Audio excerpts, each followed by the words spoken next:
We are now just 59 days away from the official release of Star Wars The Rise of Skywalker by writer-director J.J. Abrams and Chris Terrio, as well as creator George Lucas. That is all set and ready to end the sequel trilogy and the Skywalker saga itself. This is Mike Zero. Make sure to subscribe if you are new to the channel for future Star Wars content. Now, not only are we just 59 days away from the official release of this movie, but tonight is the official night of the third and final trailer of Episode 9 by Disney and Lucasfilm that is going to provide fans the overall idea of the tone of this movie and exactly what J.J. Abrams plans to do in order to end the Skywalker saga. So that is one big thing to look forward to tonight, of course, during Monday Night Football, specifically during halftime. It's going to be a big deal for Disney and Lucasfilm in order to really sell this movie off to the fans. Now, on top of all of this, these past couple of weeks or so, we've been learning a whole lot more about this film, and when it all comes down to various shot descriptions of the upcoming trailer 3 of Episode 9, this is where things begin to get very intense for this film.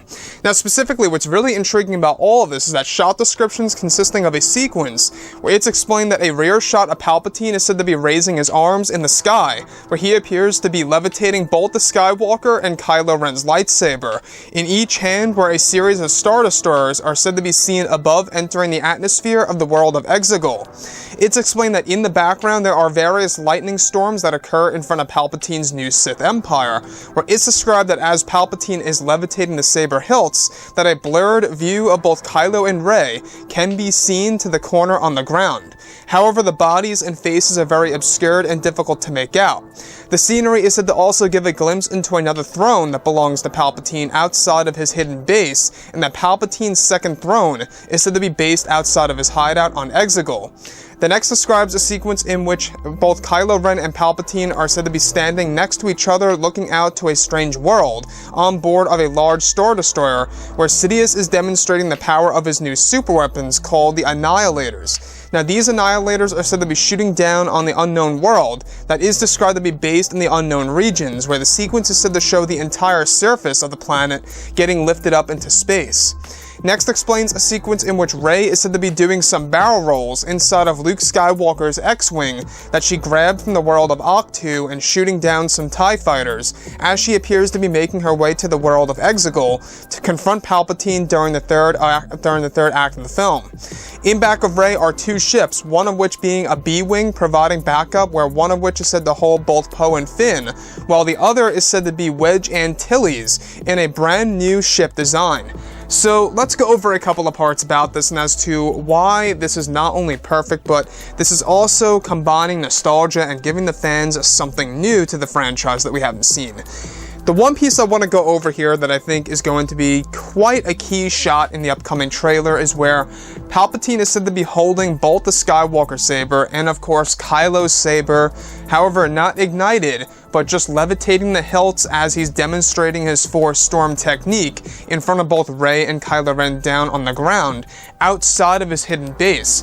So not only does Palpatine have one throne in this movie, which by the way is said to be around 10 feet high inside of his hideout, there's also going to be another one outside of his hideout. So he is literally going to have a throne room that's actually literally based outside.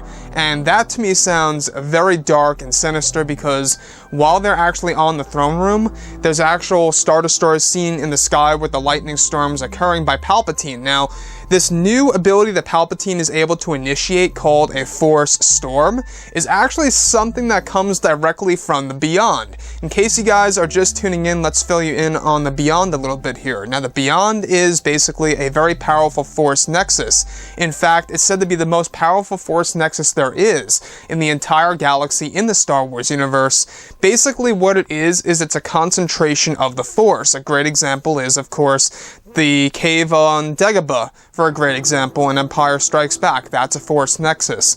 However, not the most powerful one, but the most powerful one resides over in the unknown regions just by Palpatine's world of Exegol.